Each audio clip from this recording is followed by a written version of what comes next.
Hi to all. Today I am recording the video lesson for day 14. In this lesson, we are going to discuss about the conditions of the equilibrium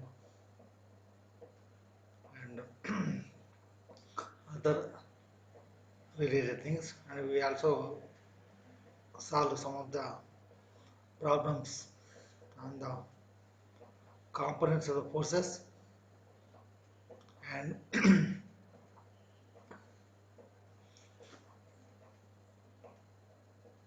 the components of the forces along the horizontal plane and also on the inclined plane.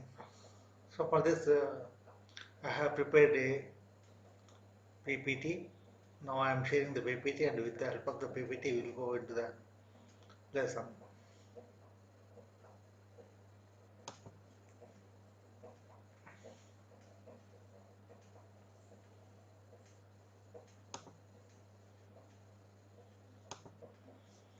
So in the last class we have discussed about the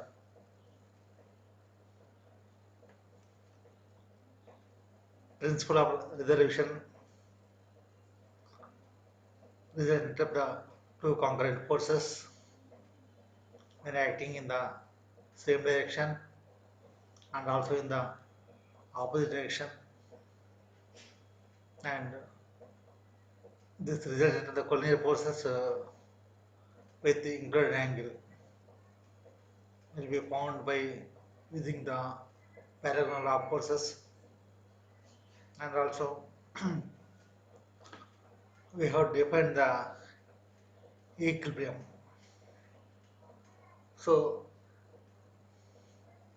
and also equilibrium you have defined. Now we'll see the conditions of the equilibrium. So before we going into the conditions for the equilibrium, we'll again see the what is equilibrium and what is equilibrium, and then we can enter into the conditions for the equilibrium. So already we have discussed, but anyhow, for the recapping the previous lesson. So equilibrium means it is a condition of a body which remains at rest condition even some forces are acting on it. That means the body will be maintained at rest condition even some forces are acting on that body. So that condition is called as the equilibrium condition. In this case, whenever some force are acting, we know that some resultant force will be acting. So with this resultant, the body will try to move or tend to move in some direction. But here we are saying that the body will be at rest. That means some other opposite force to the resultant will act, or the resultant force acting on the body will be equal to zero. Then only the body will be maintained at rest condition under the action of some forces. For example, if we take the body is subjected to P and Q, here if the force P acting rightward produces some effect, if that the same effect is produced with the Q force which is acting leftward, then the effect of P force is nullified by the Q force. In this case, the resultant of the forces acting on the body is equal to zero, and then only the body will be maintained at rest condition. So this condition is called as the equilibrium condition. Now the next one is the equilibrium. Equilibrium means it is a force. Just now we had discussed about the equilibrium. So it is a condition of a body. Whereas the equilibrium means it is a force which is required to bring the body into equilibrium condition. As we know that when some forces are acting on a body, they produce as a resultant force.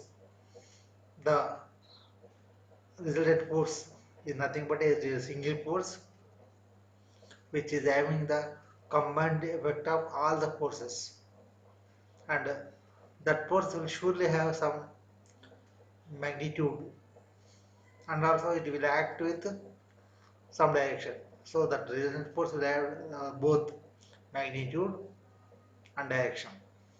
So when a body is acted upon by a resultant force on it, then definitely the body will tend to move, or will move in the direction of the resultant. But here what is happening is, so therefore to nullify the effect, so we should have to, so in order to keep the body in equilibrium condition, so we have to apply some force, and that force will bring the body into equilibrium condition. So that force is called as the equilibrant.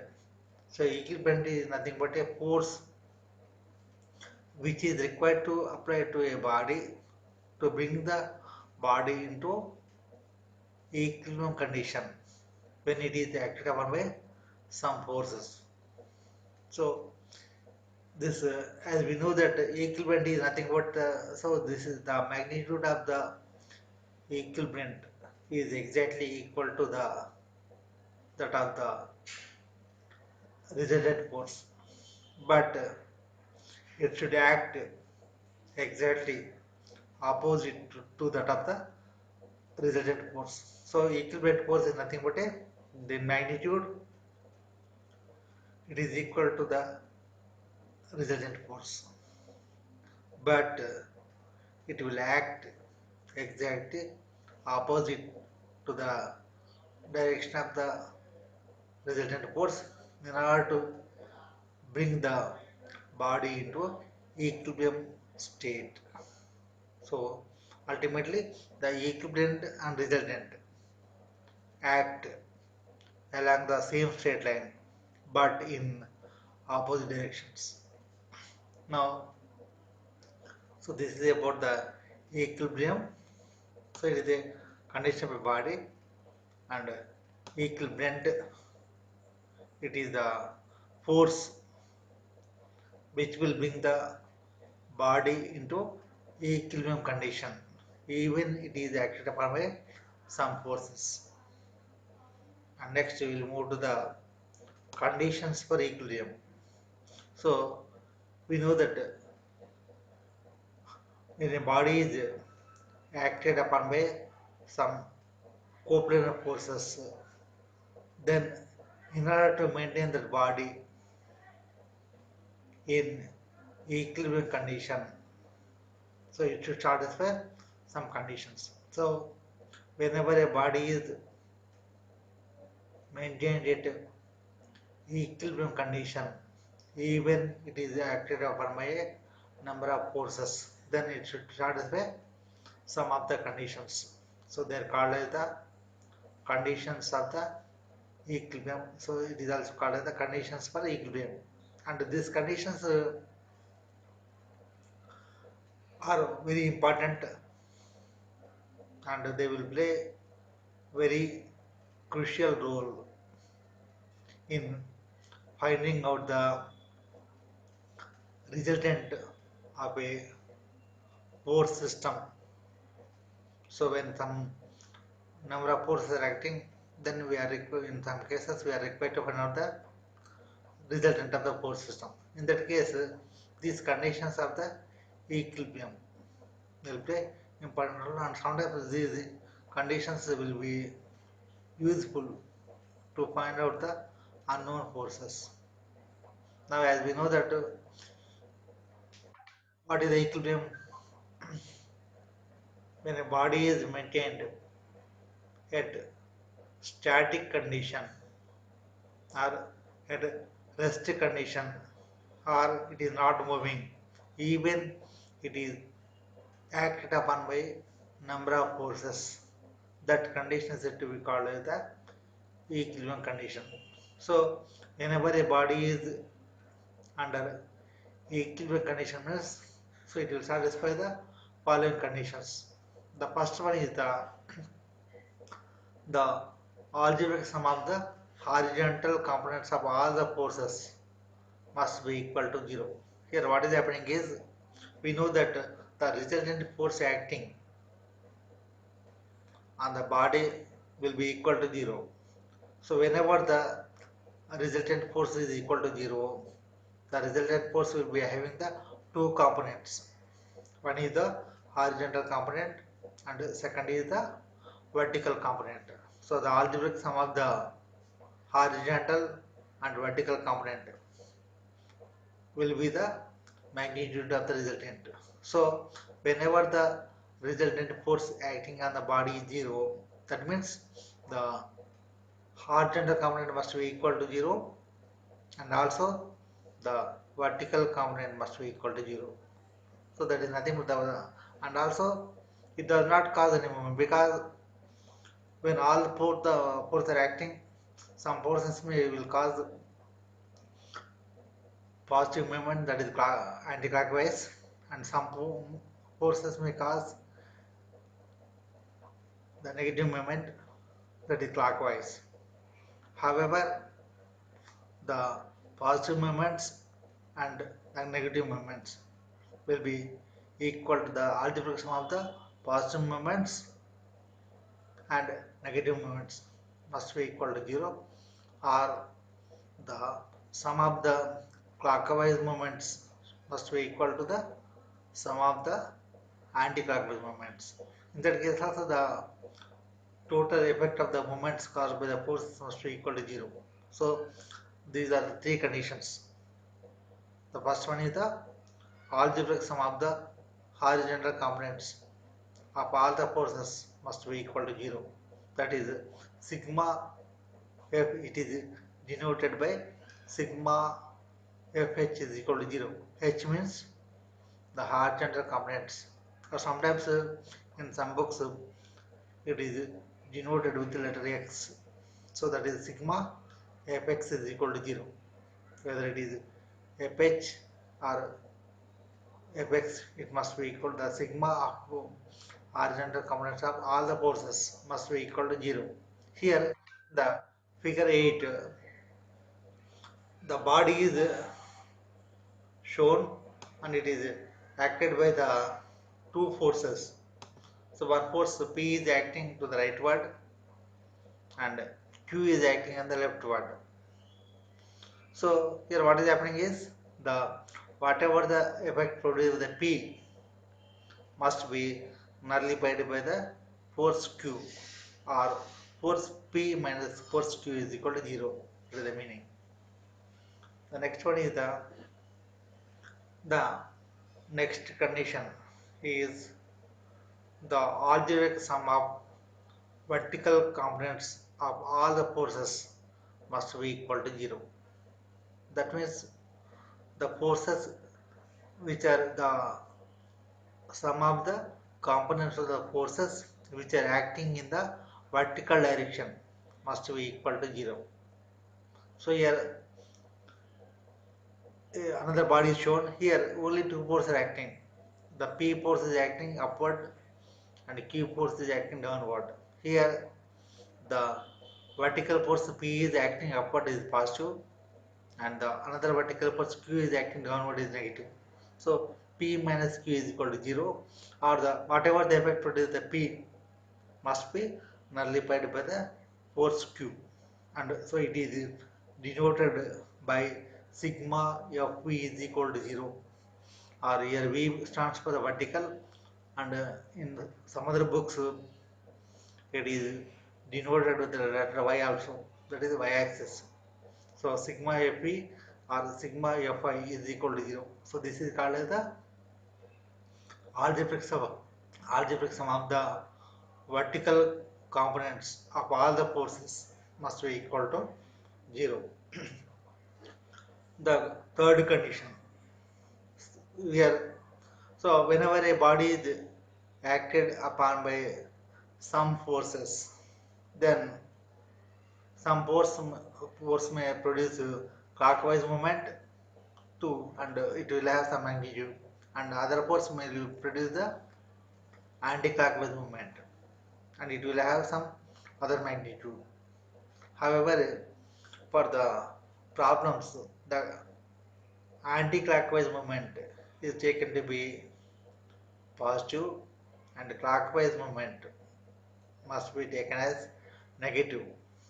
So, in case of the equilibrium, that means when a body is at equilibrium condition under the action of some forces, then the third condition is the algebraic sum of the moments of all the forces must be equal to 0. That means, so whatever the forces are there, so if we take moments about any point in the plane of the body, then the algebraic sum of the moments of all the forces produced must be equal to 0. Here we should, as I mentioned, that we should take the anti-clockwise moment should be taken as positive, and clockwise moment must be taken to as negative. So, however, the algebraic sum of the moments of all the forces must be equal to 0. That is sigma m about any point must be equal to 0.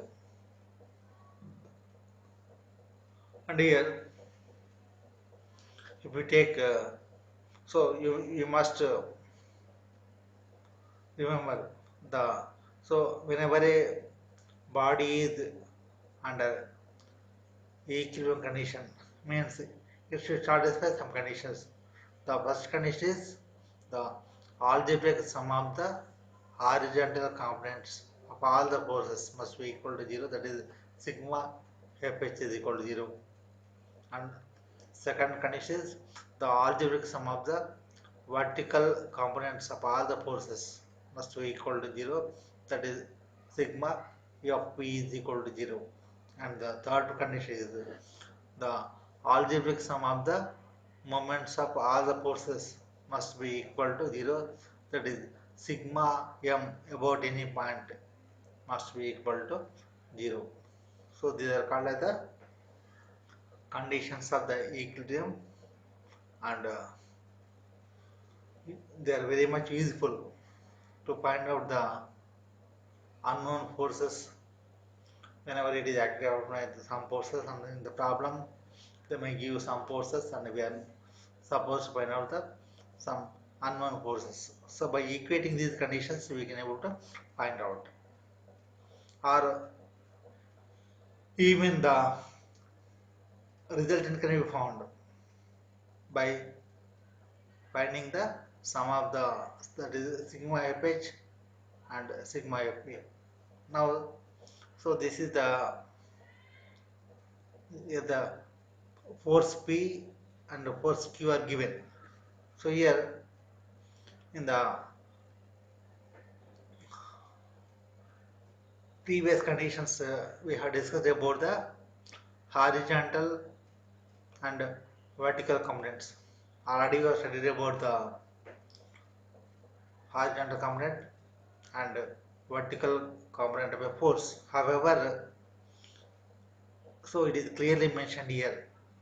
So we got the force P, it is acting in the fourth quadrant, and force Q is acting in the second quadrant. So now the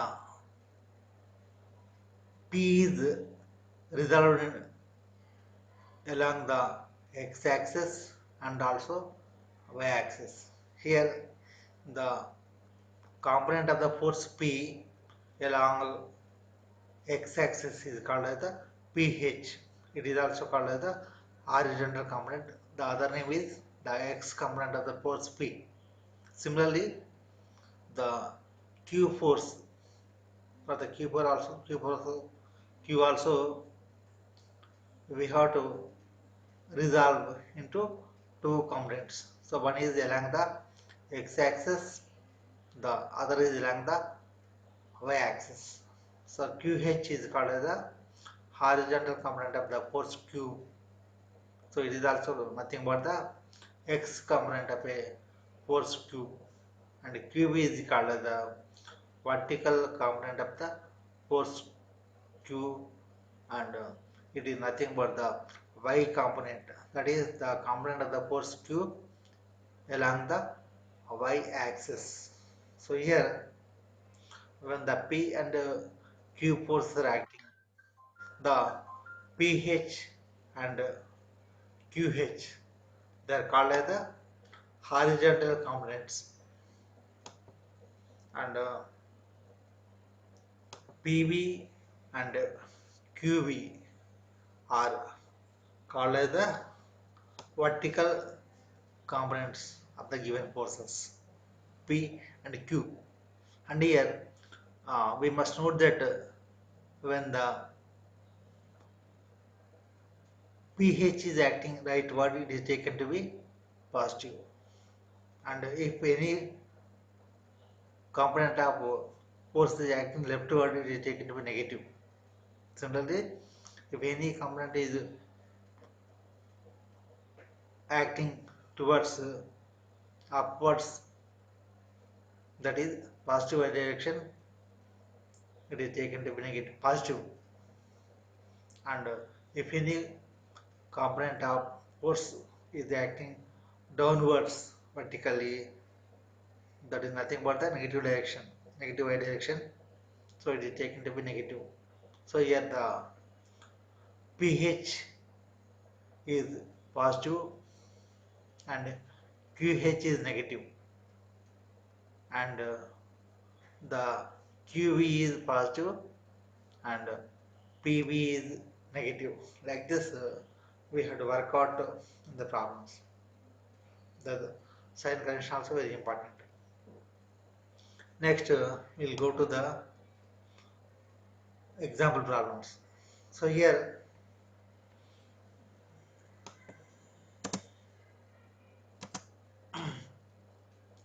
first we'll have the problem on the rectangle components. So here, the problem is given. To take this problem, then we have to work out accordingly. Example 1.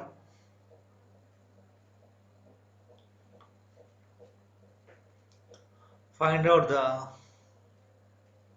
horizontal and vertical components of a force of 300 newtons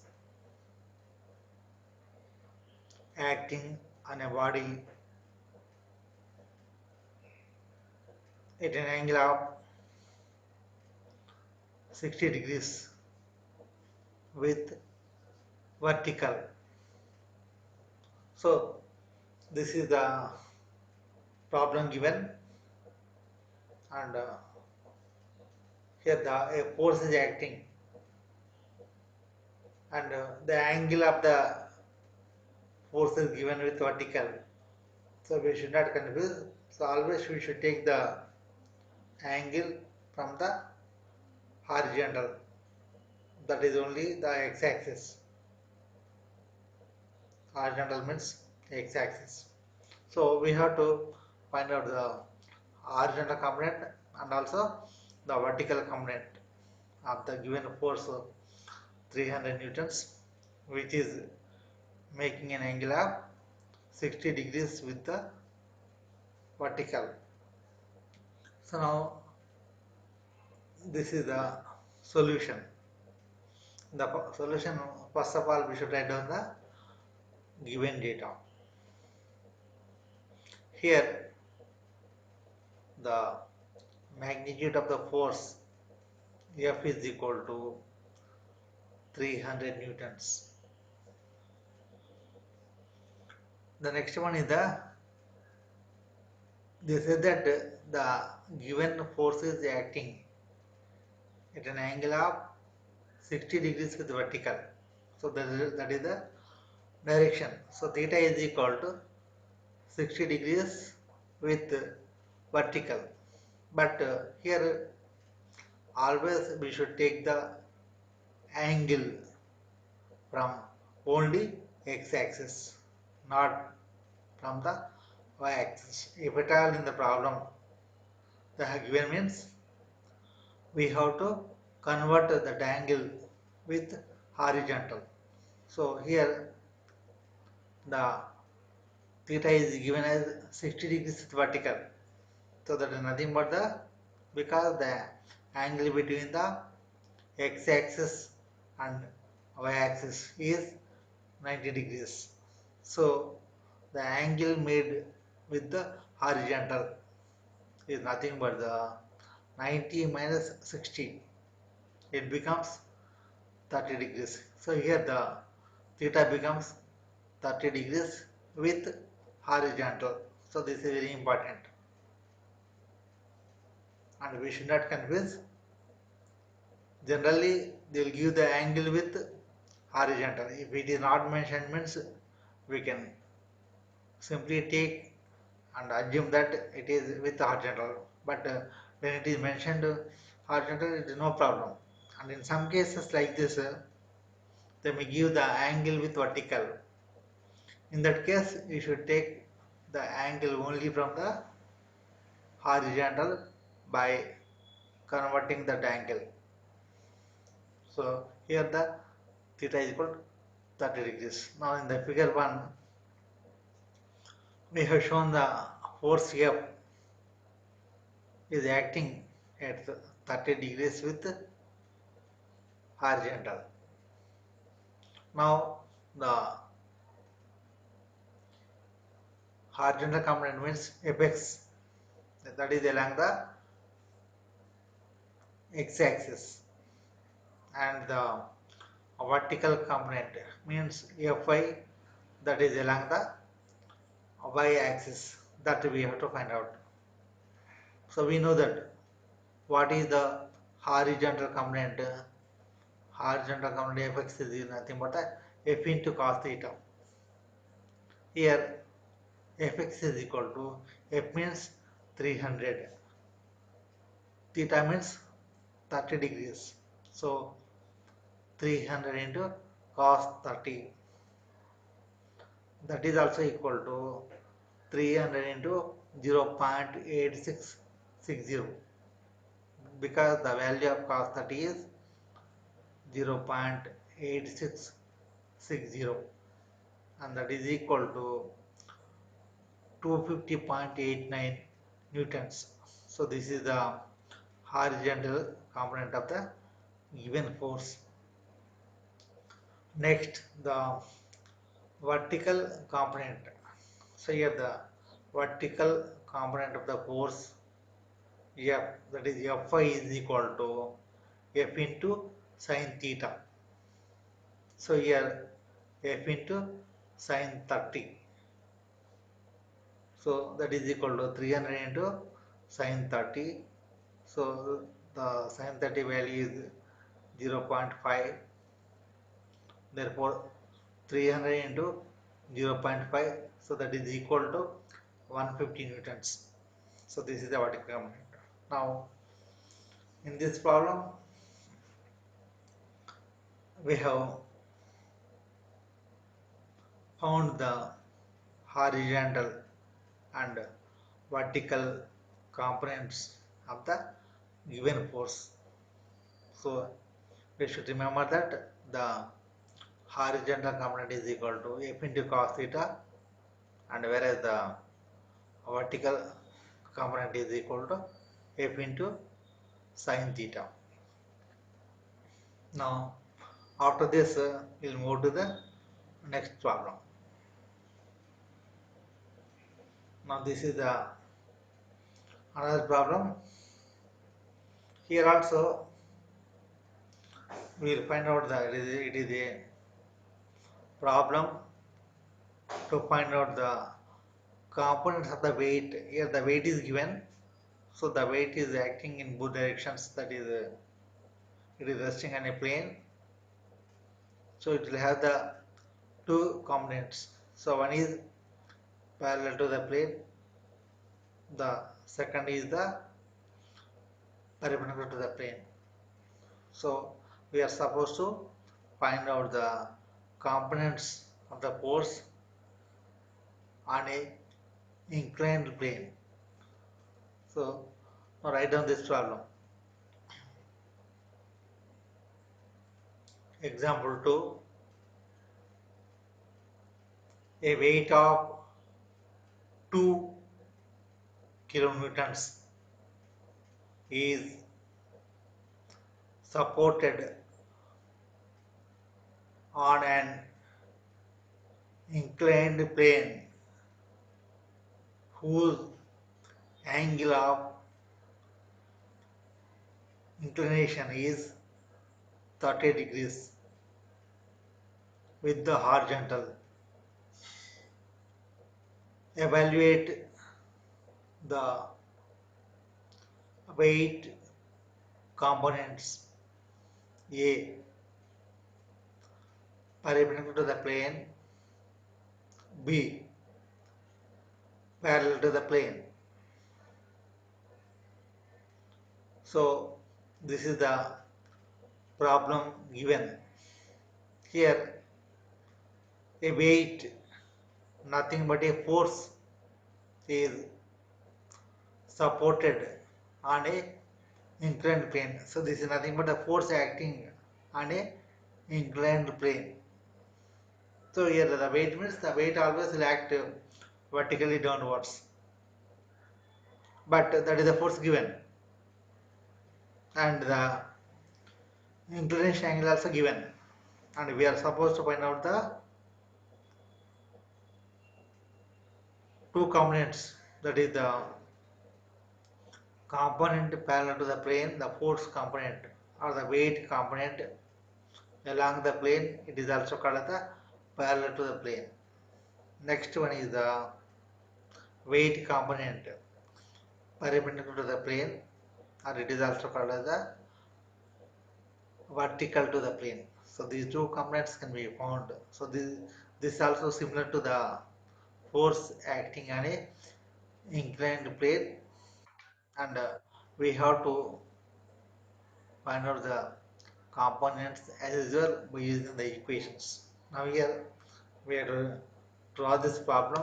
We have to represent this problem graphically.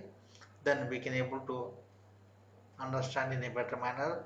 Then we can resolve the given portion to the required components.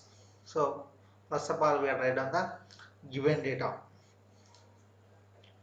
So the weight is given.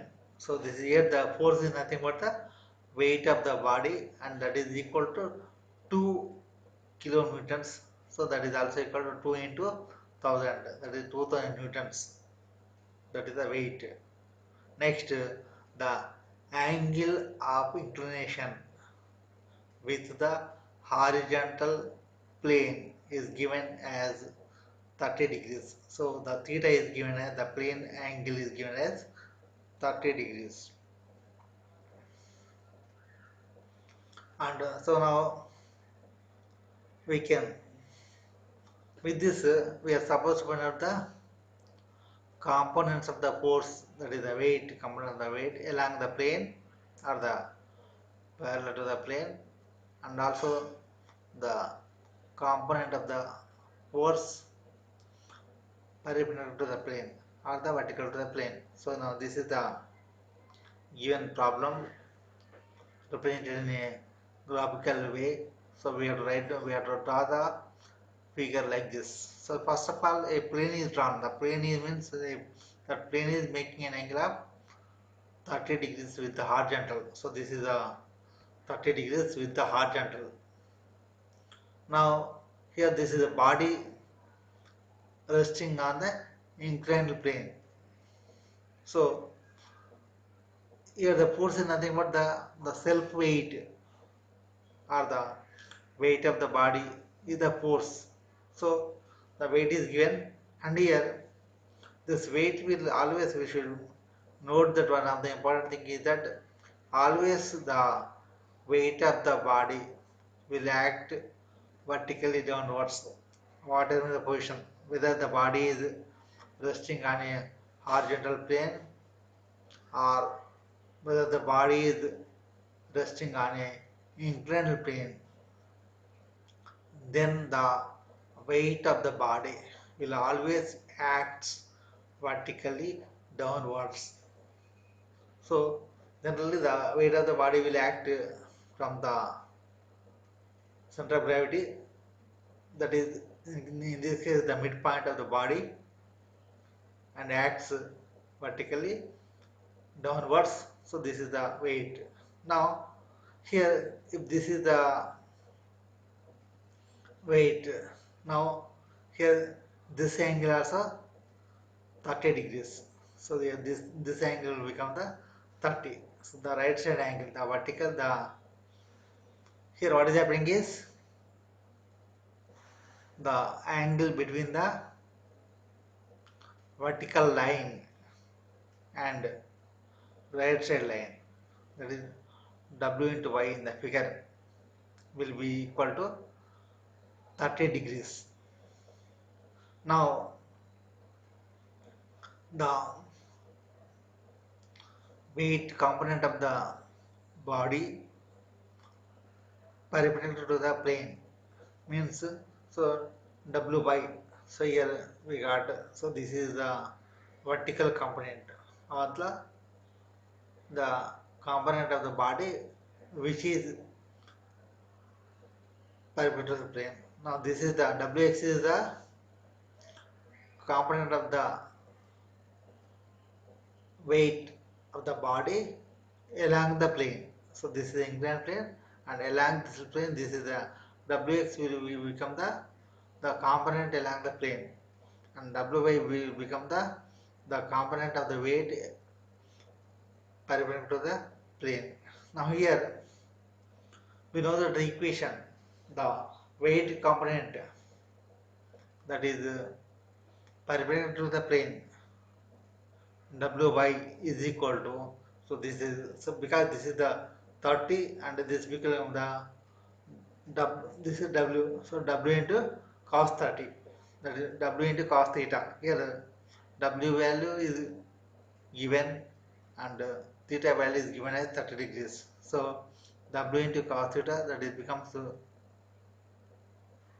W into cos 30, that is nothing but the 2 into 0.8660.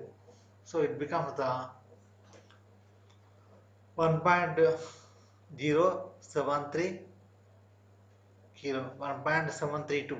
Here this is nothing but the 1.732 kilonewtons or 1732 newtons. So that is the component of the weight perpendicular to the plane. Next, the weight component parallel to the plane. Here the Wx is the weight component acting parallel to the plane or along the plane. So here Wx becomes, this is nothing but this one. So this is nothing but the Wx is equal to here W into sin theta. Here theta means 30 degrees. So W into sin 30.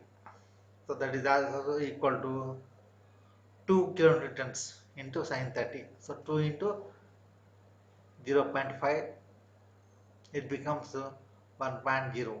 So that is the Wx is equal to 1.0 kilonewtons. That is nothing but the 1000 newtons. So in this way, here the Wy, that is the weight component perpendicular to the plane, is equal to 1.732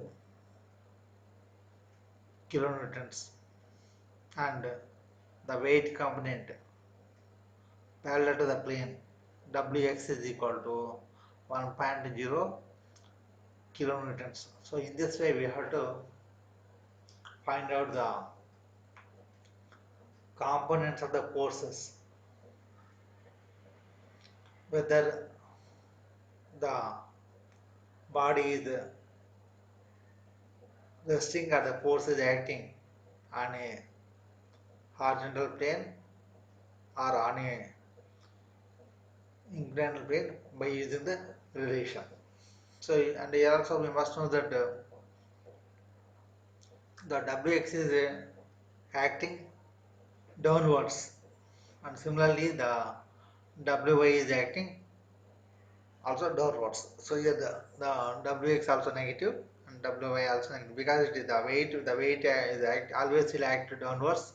So in this case the both Wx and Wy are the negative forces. So in this way we have to work on the problems, similar problems. Now the next one is coming to the summary part.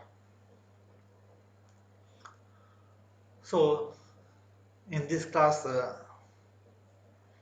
we have discussed about the equilibrium, equilibrant, and conditions of the equilibrium, and we have solved some example problems also. So the most important thing is that what is equilibrium condition? So that is nothing but the state of rest condition of a body, even some number of forces are acting on it, and that is possible if only when the resultant force acting on the body is equal to 0. The next one is the conditions of equilibrium. We know that whenever a body is at equilibrium condition, then the algebraic sum of the components of all the forces acting on the body must be equal to 0. That is sigma f h is equal to 0. And second condition is that the algebraic sum of the vertical components of all the forces acting on the body must be equal to 0. That is nothing but the sigma f is equal to 0. And the third one is the algebraic sum of the moments of all the forces at any point in the plane of the body must be equal to 0. So these are three conditions we have to use. These are very important things, very important conditions, by which we can able to solve the problems in the mechanics. Next, we'll have a small quiz. The first one is when a system of several forces acts from a single point, these forces are said to be. Here the forces are acting, that means they are meeting at a point. If the when a system of several forces act from a single point, means they are meeting at a point. So they are called as the concurrent forces. The second one is a body is said to be in equilibrium if their resultant is. So we should know that the resultant, when the resultant force is acting on the body equal to 0, then only the body will be in the equilibrium condition. So the resultant is 0. Third one, in a system of force, a single force that will balance the whole system is called equilibrium. The force, whenever a body is subject to forces, it develops, the force system will develop some resultant force. If that resultant force is balanced by another force, that is the equilibrium, then only the body will be in the equilibrium condition. So the equilibrium will bring the body into the equilibrium condition. And these are the assignment questions. And with this, I am ending the lesson. Thank you.